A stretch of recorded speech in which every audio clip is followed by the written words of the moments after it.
On this week's episode of 90 Degrees, we are joined by PIPSNBA, co-creator on the Hammer Betting Network's daily basketball show, Pic and Roll. You can find his work on YouTube at the board NBA. Today we're talking about all things NBA player props. Let's dive in to the sharp side and look at the right angles in sports betting. Big bomb bangers. Welcome back to episode 16 of 90 Degrees, the show where we discuss the right sports betting angles. I'm your host, Kevin Davis, and today we're joined by Pips NBA. You can find him on Twitter at Pips NBA. That's PIPS. Pips, what's the word? Hi everyone,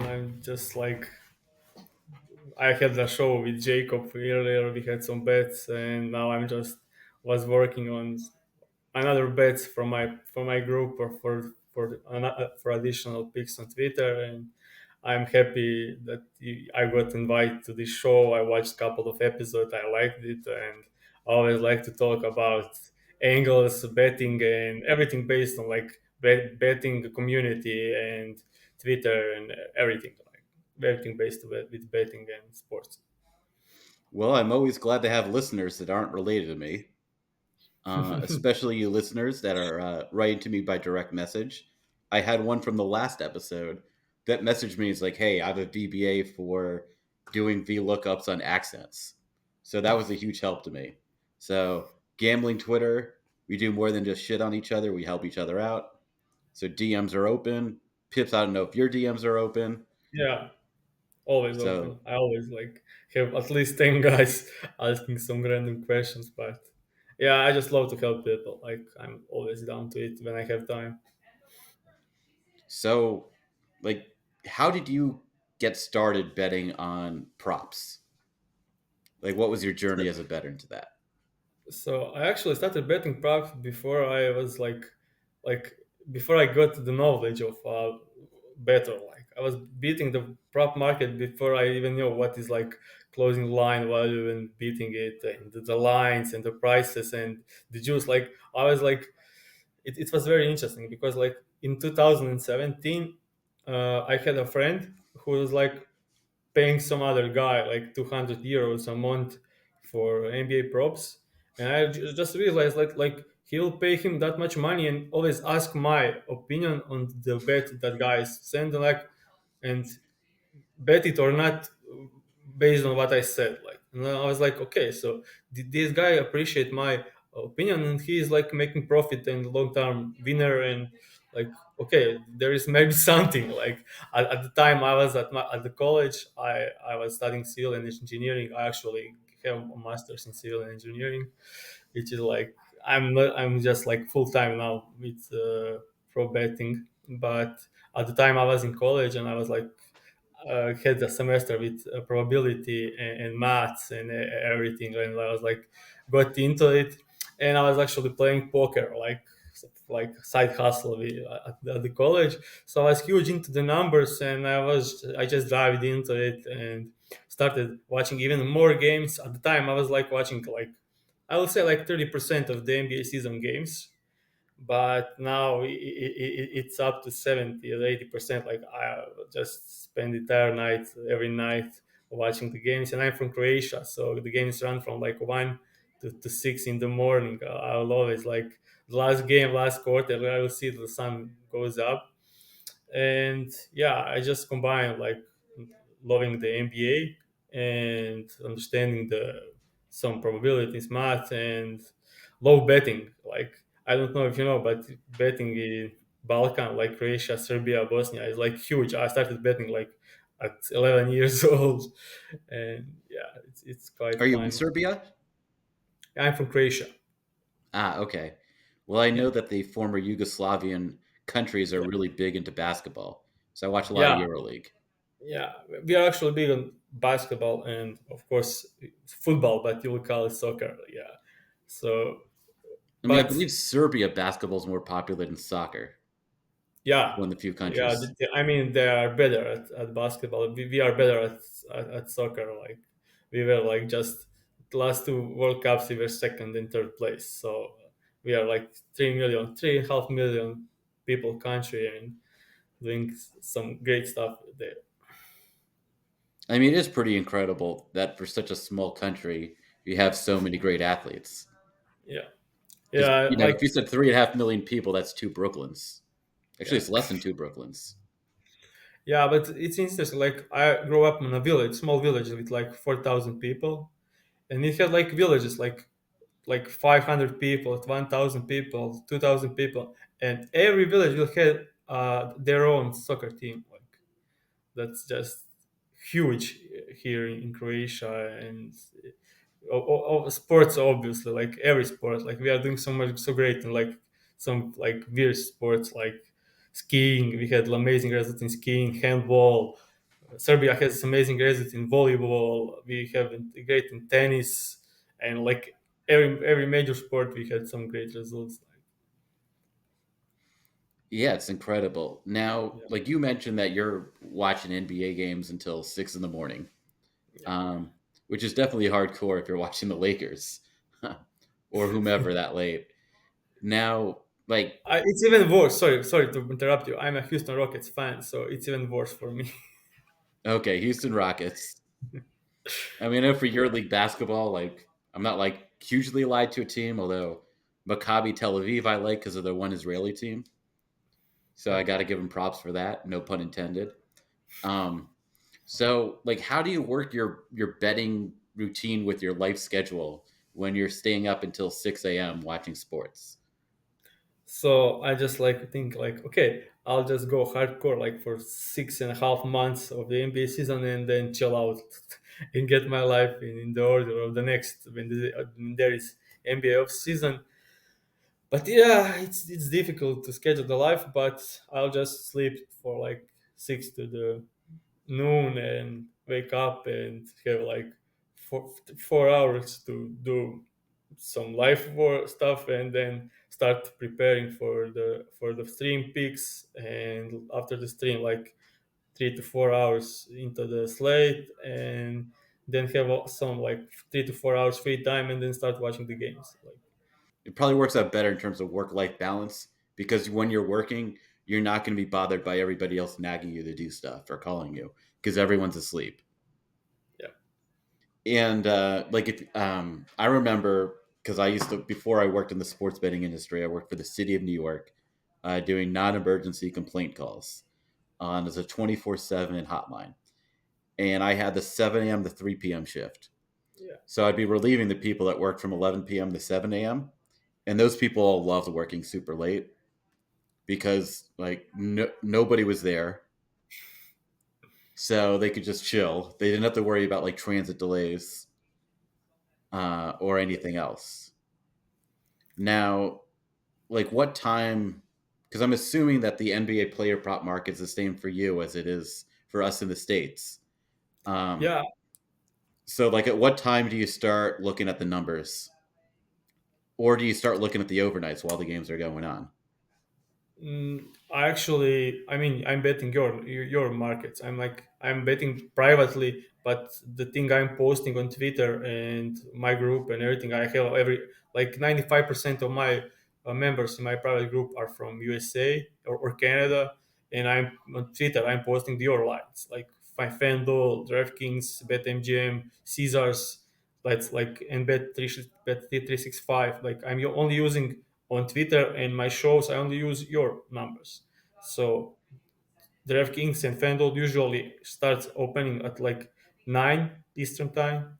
So like most adding started adding more props. So I'm starting at like that's 3 my time, like that's 9 your time. So that's my usual time when I start.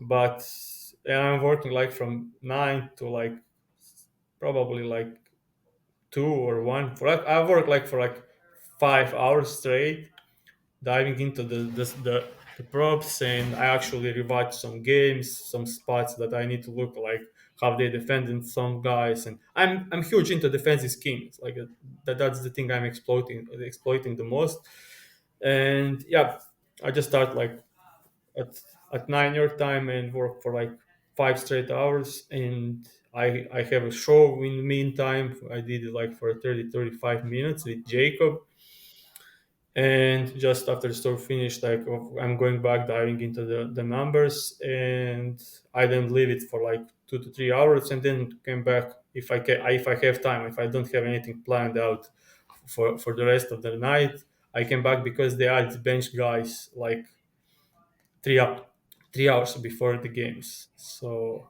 I just need to redo it because there is a ton of value in bench guys, because like you have like they won't do many mistakes with Brock Probson, like I don't know, LeBron James and all the big guys and all the all-star players. Like their lines are always on point, but they can miss some lines on the bench guys with not understanding the minutes they will get, not adjusting to the players being out, and Yeah, I mean, like when I first started betting, I was doing a lot of player props in NBA, and I just found that it was like too much to keep up with. It was really a lot of work, and that when I built a player prop model, it was pretty close to the odds being offered, but it was missing a lot of things that I found when just looking at game logs and reading news and figuring out coaching tendencies.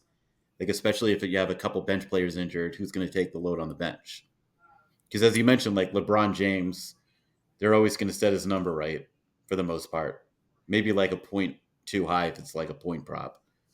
yeah. Um, Now you have all these props, and I looked through your prop bets that you put on your spreadsheet, and they're all like the mainline over unders, mainstream statistical categories. Do you mess around with any alternate lines where variance comes into play?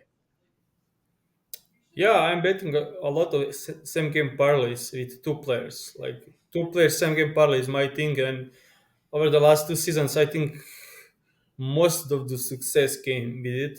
Like I think I had like over 60% on the same two players, same game parlays, and the average price is like -110, and I Oh, hit it over 60%. So that yeah, they just have troubles with setting those lines, and like in correlation, huge correlation. They are just not counting it in. FanDuel actually started doing it a bit better lately, but DraftKings and BetMGM are still terrible at adjusting to the correlation between the bets. So like one game I would like so the main thing with my betting is like I'll just look at the numbers and just okay. So like basic like Rudy Gobert is playing drop coverage on the screens like for the most of the time. So and when there is a game like I don't know like playing Damian Lillard, Steph Curry, and I don't like great pull up shooters that are like killing the lines, you can expect a change. Like if he continues playing drop coverage without great point of attack defender, they will get murdered there. So they need to change something. So you will see like okay, they have a great rim protection, and their bigs like Jared Allen or I don't know are usually defended well against these teams that play drop coverage. But in these games, so the bookies know that the numbers are like great. They are allowing not many points at the rim, like because they play drop coverage. But when you have Rudy Gobert going out to hedge the screens, that completely changed. And usually, point guards have low amount of assists because they are playing drop coverage, and centers or bigs are having low amount of paint points because they are playing drop coverage. So bookies know that, and so they set the lines with knowing these numbers. But when Gobert hedge the screens or go up to trap the ball handler, everything changed. So like it's more expected that point guard will have a higher number of assists, lower number of points, and big will have a higher number of points, of course. So if I know that situation and I bet point guard on lower line assist over and a big rolling guy points over, that has a great success. what about like something? like taking a high volume 3 point shooter like Steph Curry and betting on an under when normally his 3 point line would be 4.5 or 3.5. And what about betting under 1.5 at a juicy price? Do you ever look into that? No, I didn't, but I can see some logic behind there. So if in the same spot I just said, like if they are going to show up at the level of the screen, that obviously is very difficult to shoot threes like he usually do. So yeah, the value is probably there, like, and it's amazing value. So I don't know if you when you check my data and my win rates, if you see the same game parlay part, I know it's a small sample this season, but like on big same game parlays, I have 100% ROI, like 110% ROI. I mean, it's small sample, but if I add the bets from the last season, it comes to the like 100 bets, and the ROI is like 80%. So that's when I know exactly how the defense will be played. So, for example, I know like every time like Trey Young is playing like Indiana Pacers, they will trap him whenever he crosses the half court, for example. So I'm always betting like Capella, alley oops over. I'm betting Trey Young assist over. I'm betting Trey Young assist under, and I'm betting like John Collins over on points because he's also great LU player. So I have four props in the same, and if they play exactly that defense, it has a high probability to cash, and you get like four like plus 400 or plus 300 on that same bet, and if they decide to play that kind of defense, you have like 40% to hit. I mean, these are just crazy angles I had never thought of before. Like, and it makes a lot of sense. These are qualitative angles that aren't necessarily baked into a model. That they're Yep. going to come up with their own numbers based on a typical game, but you're looking for each game what is atypical about it. Um, when you're looking at games to bet on, are you looking the best bets on all of them? Or are you only targeting the ones where you find your qualitative theories that aren't baked into the line? Yeah, I'm only looking for the great spots. I'm not. There are teams that I never bet that play too much unpredictable, and I'll never bet it. Like I usually stay away from Clippers games. Usually stay away for betting on Boston games because they are changing their defensive schemes and the way they play from game to game. So you never know what to expect. So, for example, you have like Boston Celtics playing drop coverage, and they will have like okay, so there is Steph Curry coming to play like Boston Celtics, and you expect okay they play drop coverage entire season. Steph Curry is going to score over his line, and the game starts and you see just they are just blitzing Steph Curry in the pick and rolls, and you already lost in the first minute of the game. Like there is no chance to cash. So when teams adjust game to game, I usually try to stay away from betting on them or anything that's connected with that game. I just stay away. And yeah, there are teams that I bet more against. There are teams that I bet like Houston Rockets. Whenever I think there is a chance that they can stay in the game for quite some time, like late until the fourth, so there is no blowout. Whenever I think there is no blowout, I always bet over against them because they are the worst defense in the league. Like same thing with, for example, Utah Jazz is playing like defensive scheme heavily. The same, they are not adjusting a bit. Like they are playing the same defense every game, and it's like crazy how exploitive that defense is. Like they are playing deep drop coverage, and they don't have any point of attack defenders. Like so, every pull up shooter like will murder them. Like, and I was betting that entire season, and it's hitting like crazy. Like every good mid-range shooter and pull-up shooter that is like guard or like guys like DeMar DeRozan or wings that can shoot mid-range, will just clean like 70% of the games against the Utah Jazz. And if you take a look at the record, it's up there, like 70% for sure. Okay, you lose. I would say it's probably like 80%, but you lose some due to blowouts, foul troubles, and stuff. So it's like 70%, but it almost always work. I mean, that's just crazy to think about.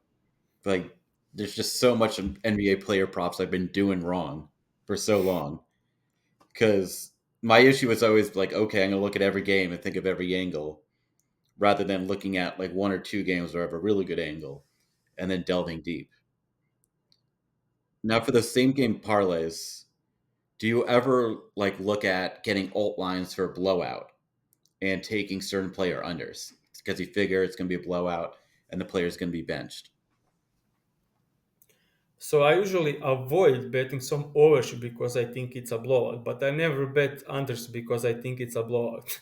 Because like in historic data, like whenever I bet the guy, like my additional angle is okay. This could be a blowout. It never happens. Like it's crazy, but it never happens. Like when you have like 10 points, I actually talk about this on my show with Jacob, and I was explaining this to Jacob. Like I like I didn't track this, so I'm not 100% sure about it. But over the last month or so of the NBA season, I would say there were more blowouts with 1 or 2 or 3 point spread than it was with like 10 point spread. So Hmm. NBA is interesting because like unexpected things happen all the time. Like it whenever you have like small, I lost a couple of bets in a row where like my team like was the underdogs that were like +4 or 5 blown out the favorites, and I lost because Hmm. like,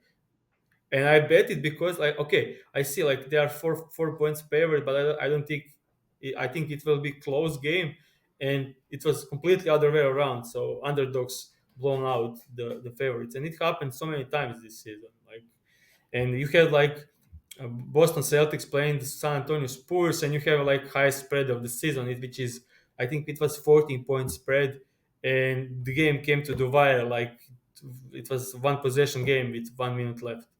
So I mean, like I would obviously need to collect all the data and see how it goes, but from my experience, I never bet under just on the sake with high spread lines. And I also think they actually account for it in their lines. So if the spread is 10, they'll just set 1 point less than they usually would. I mean, this is all good things to keep in mind when looking at props.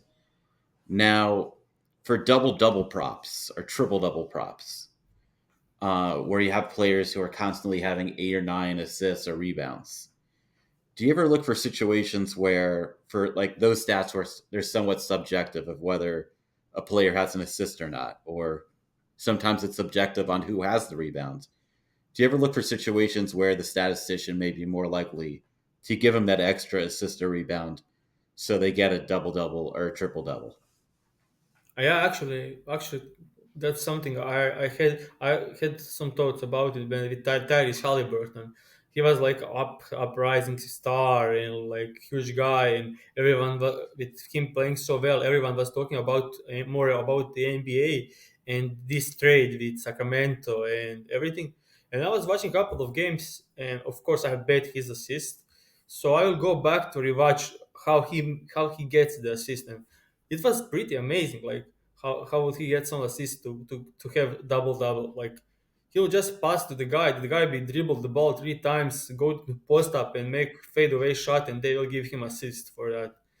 It was like that's not an assist. That's crazy, but they just inflate the numbers with it, and he has crazy numbers, and everyone speaks about it, and NBA gets more attention. So I think that could be a possibility for sure.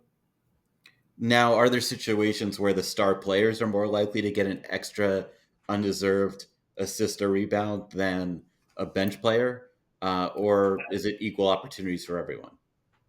I think it's equal opportunities for everyone, but I never studied that. I mean, if anyone put hours into it and just rewatched some games and was thinking about it more, I think there could be probably something, but you never know.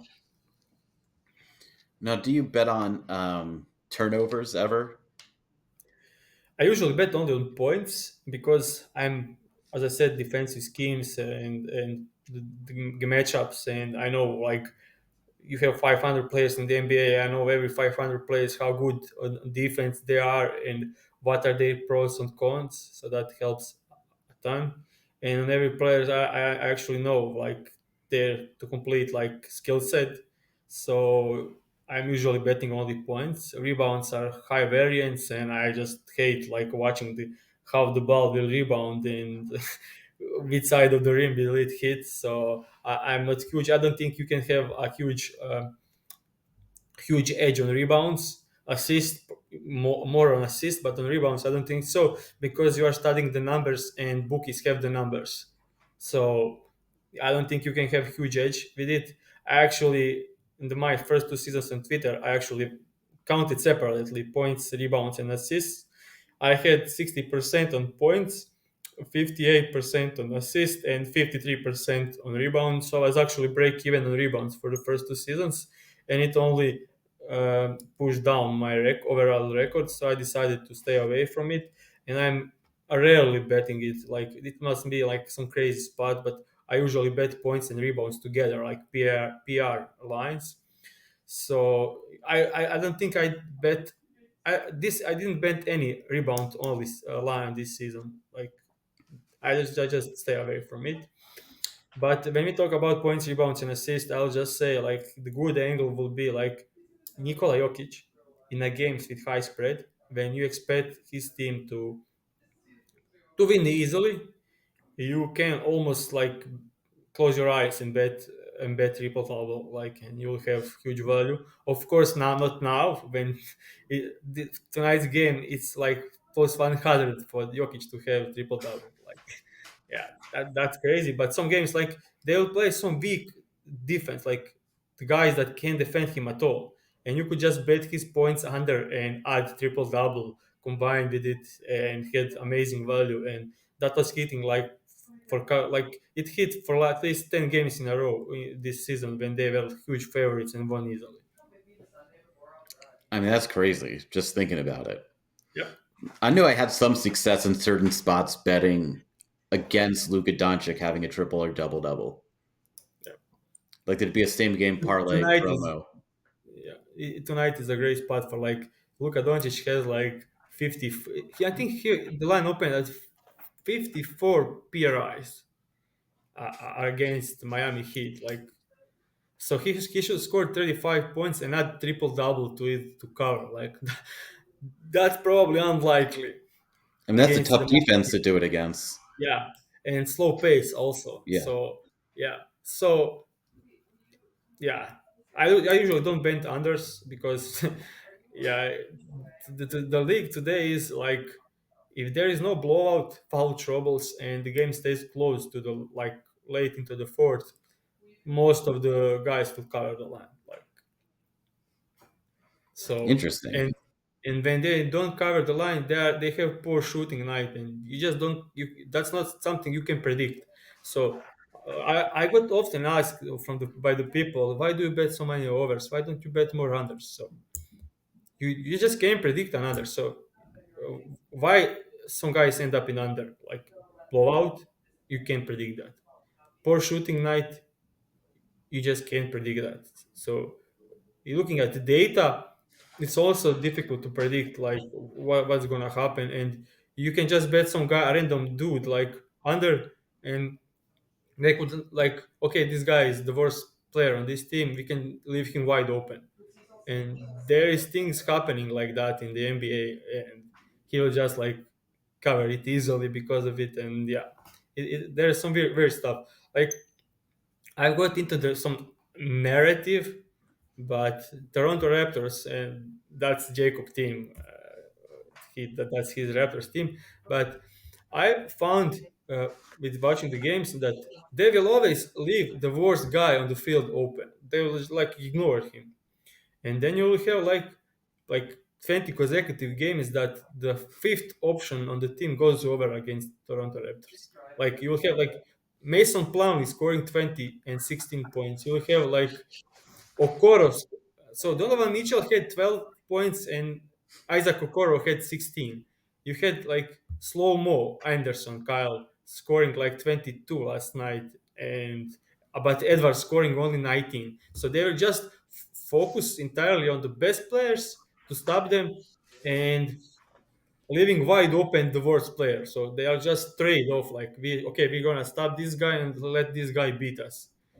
And you can see that in the looking at the numbers, because every night different position will be wide open, and every night different position will be like swarmed. So if you look only at the numbers, you just can't see that, but you can see that the numbers that worst players usually do well against the Raptors. But if I'm just saying, if you look at the numbers about defense by position or anything, you won't find it there.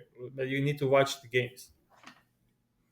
I'm just blown away. Now, if you have a situation where you can bet on head to head player point props, which player scores the most between two players, do you ever look for a situation where you have two teammates or it's a superstar and a role player? And for that angle, look for the role player at the huge plus money price, or are those usually priced correctly? I'm not. I didn't see a bunch of head-to-head props. Actually, so I didn't study it. But as I'm from Croatia and can bet, I actually had my account on one X bet. I don't know, like some random bookie that had the lines, and I figured out they had head-to-head lines, and I like was limited after a week. Like I just murdered it because it was so poorly set.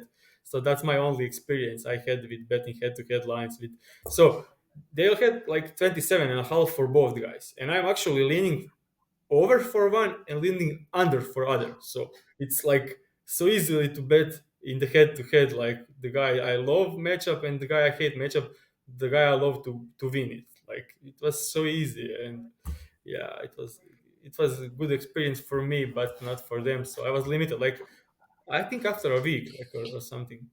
I'm guessing if you're like an originator at a sports book creating these lines, that instead of like looking at like each matchup and whatnot, they're probably taking the mean point total for each player and then the standard deviation and then running a simulation. But in that simulation, they're not accounting for like different types of matchups affecting the mean.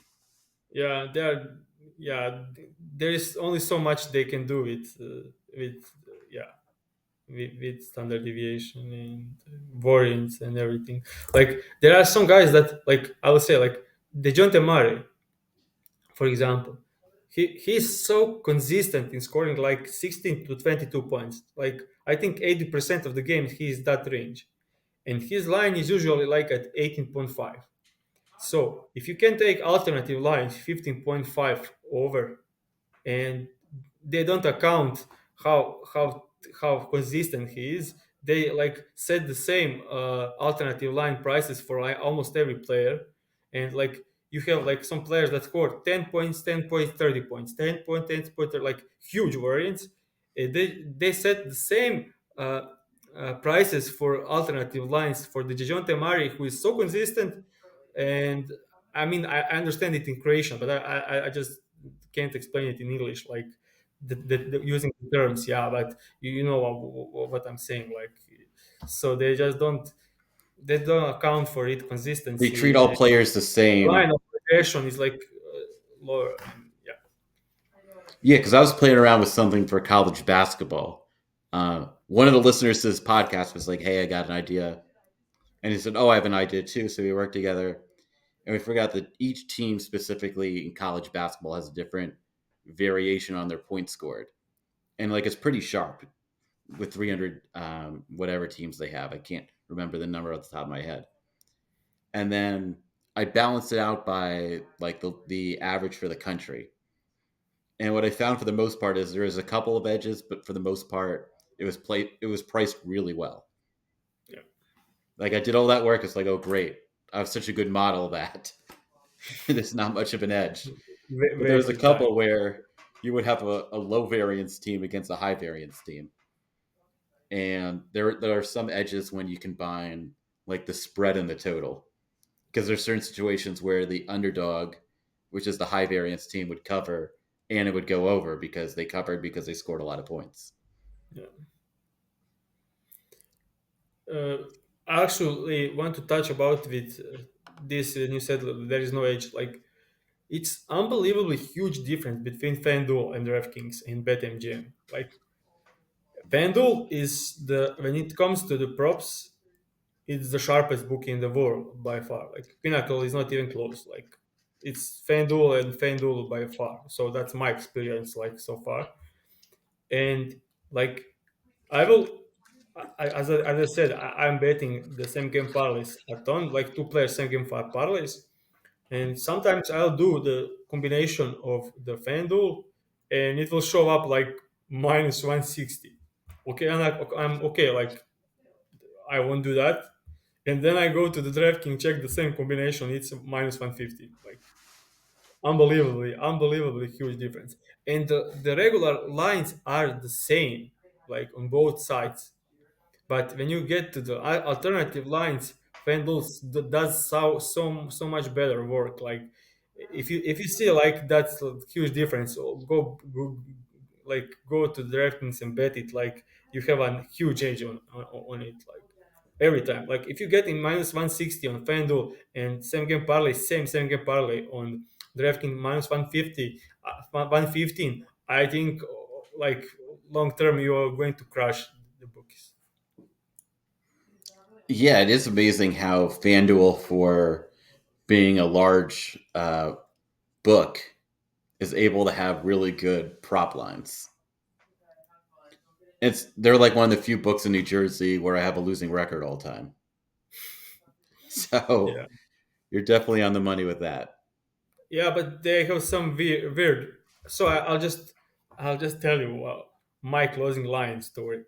So when I started, look, I started my Twitter journey in 2020 January, and I had only 100 followers, and I started like 1 month into the season, and at the end of the first season, I went from 100 followers to 20,000 followers in 6 months, and it was so like 2 months into the NBA betting season, I was like at probably like 6,000 followers. I will open up the line on FanDuel and click it and post the same that bet on my Twitter, and I will go back to the FanDuel. 15 seconds after my initial post on Twitter, the line will just go like minus 110, minus 115, minus 125, minus 130, bang, disappeared. Like 15 seconds after my, like 30 to 45 seconds after my post, the line will just go up, and then shut down and disappear for 2 minutes. And for example, if I bet LeBron James over 25 and a half points, minus 110, the line will go minus 110, minus 150, minus 125, minus 130, disappear and come back like 26 and a half, minus 125 in matter of like 2 minutes. Like that's FanDuel. And DraftKings will be like 10 minutes later slower. I just remember like in 2020, 2021, that they would have the same player prop lines up for like a few hours. Like they wouldn't be moving as much. But recently I've noticed that they've been moving player prop lines more. It's moving like crazy. Like I will actually like we have a show, and I will actually ask Jacob that we do it like the first minute of the show, because I know in 10 minutes that line won't be like anywhere. Like you won't be able to find that line anywhere. And I'm posting lines from DraftKings and FanDuel, not some random low offshore book. I'm posting the draft from the biggest, like from FanDuel and from DraftKings. And I'm just worried, like in 10 minutes, that line will be non-existent. Like you wouldn't be able to shop for it at all. Now, is FanDuel in Croatia? No, I have access to it. I'm just watching the lines. I'm not betting because I can't bet it. How many regulated books do you have in Croatia? So I don't know if you heard, but I was talking about it when we started the stream.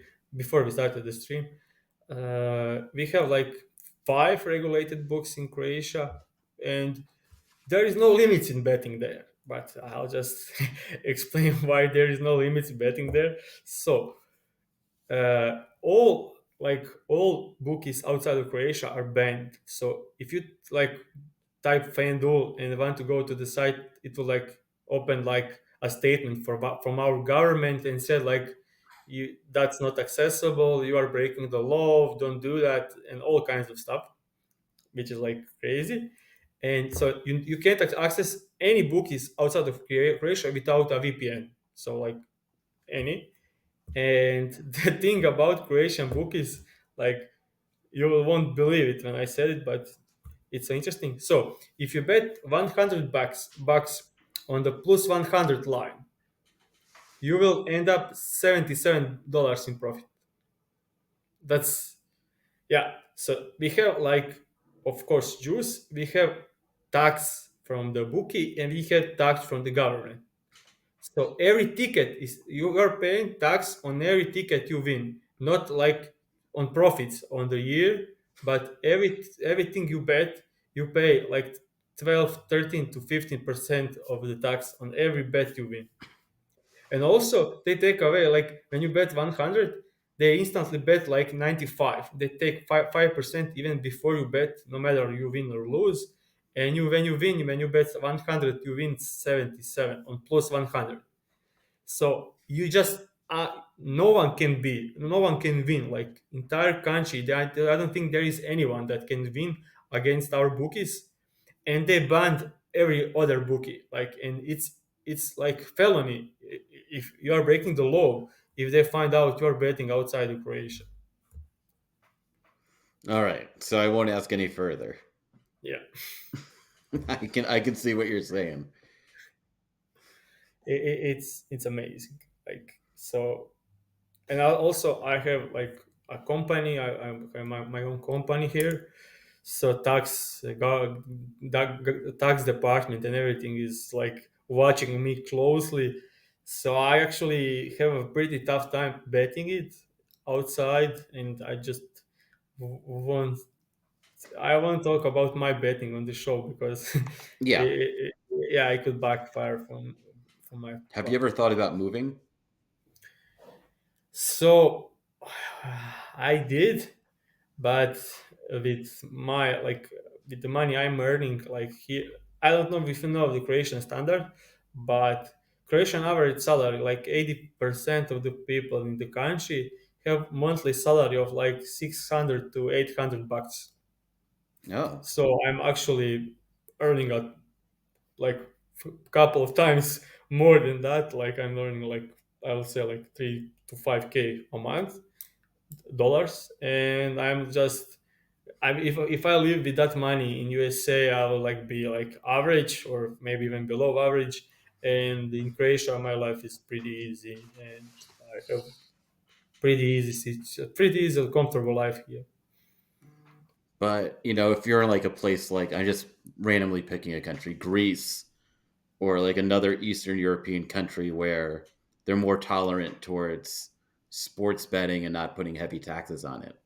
Like if you're in Lithuania, have you ever thought I about can that? live Or like I can live in like Serbia. They don't have any tax on it. Like it's in the neighbor country.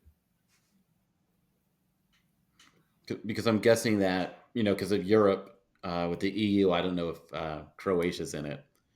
Um, Yeah, you I can think. move around the country more easily. Yeah, I know, but we are so good in sports and everything because we have like huge like patriarchy, and we just love our country, and most of us will never leave it, and we have huge. I'm very proud of being Croatian, and I love being living in Croatia, and I'll never move from here. So yeah, the only people that move from Croatia are the ones that are in poor economic situation and need to get some better things in life, because situation in Croatia is people are very poor and there are some troubles, but if you have money, you don't have any reason to leave this country. Yeah, I mean, I look at the beaches and they look incredible. Yeah, Croatia is one of the most beautiful countries in the world. Not saying because it's mine, because it's true, and everyone who visited for some time will probably agree on that part. Yeah, I mean, I see photos. I'm like, I gotta go. Yeah, All right. So, do you have any last words for our audience today? I mean, like I'm like the way I'm betting. I can also talk. One thing I want to talk about is totes, and I have a private group, and like so many people are hating on that, and I understand it because I saw a ton of them that are scammers, and it's unbelievable. And I think we could talk about it for a couple of minutes because I need to address some things, and not only to say positive things about the way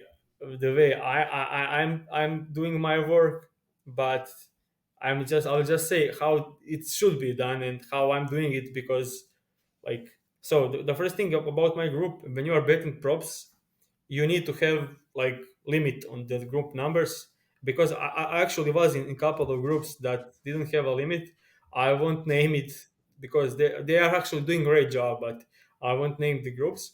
And you will have like, they will post the player props, and I will check in 30 seconds later and the prop will be gone, and you will have like 10% of the people just being able to bet it, and if they get lucky. So that's one thing, and that's the reason I am limiting my groups, so the quality remains there and that people can get the lines. I'm actually sending incoming in 5 minutes before I sent out the picks. When I started the group, I made a poll with like 15 different bookies, and the five bookies with the most votes were the only bookies I will be able to post the lines from. And the line needs to be. My rule is the line needs to be on at least two bookies available. So I'm not just shopping for lines. I'm not doing it.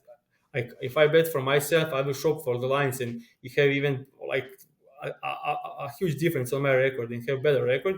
But when you are running the group and you need to have people in it that can tail it, like why will they be in your group if they can't get the lines you are getting? So my rule is, you choose your five bookies, I post from there, and it needs to be available at least at two out of these five.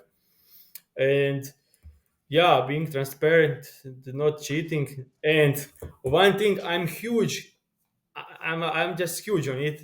And those are the guys that like have groups and have like public records, and they like post like uh, opening lines on FanDuel and DraftKings. Like the line opened like 10 minutes ago, and they post like on Twitter like some weak line, and they like have like 2 units on it, and they count it as a profit when the opening lines had no fucking liquidity, and you can make like 30, 50 or 50. If you can get $50 on it, you are a lucky man. Like, and people just count, they are attacking these weak lines and adding it to the record, and it inflates it. And like, if you are posting on Twitter for your audience, you should give a damn about, can your audience tail it, or at least like 30% of it, not only 1%. So like, this is a topic that I'm like, I could talk about it, only about this for like 5 hours. And yeah, I'm just doing the things properly and not scamming people and not posting the moved lines. Like, the people we post line like minus like over 20 over 21 and a half point, minus 110, and people will comment, where did you find that line? Oh, I bet that line 2 hours ago. I'm just posting like what I bet, like where is the proof for it? And so many things that people on Twitter are doing, like there is no like transparency, there is no being honest, there's only cheating. And I would say like 90 over 90% of people are doing the same shit all over the place, and I hate it, and I'm trying to keep them accountable and teach them how to do it properly. But it's difficult to win if you do it like properly. And yeah, All right, Pips, lots of wisdom. Thanks for coming on 90 Degrees today. thank you for having me. I quite enjoyed. Big bomb bangers. Boogie down. Thank you for tuning in to 90 Degrees, presented by the Hammer Betting Network. Head over to our website, thehammer.bet, for all your sports betting needs. If you've enjoyed the show, click that like button. If you're new to the channel, hit the subscribe button to be notified when we release a new show. If you've made it this far, drop a comment on your favorite NBA prop betting angle. Thank you.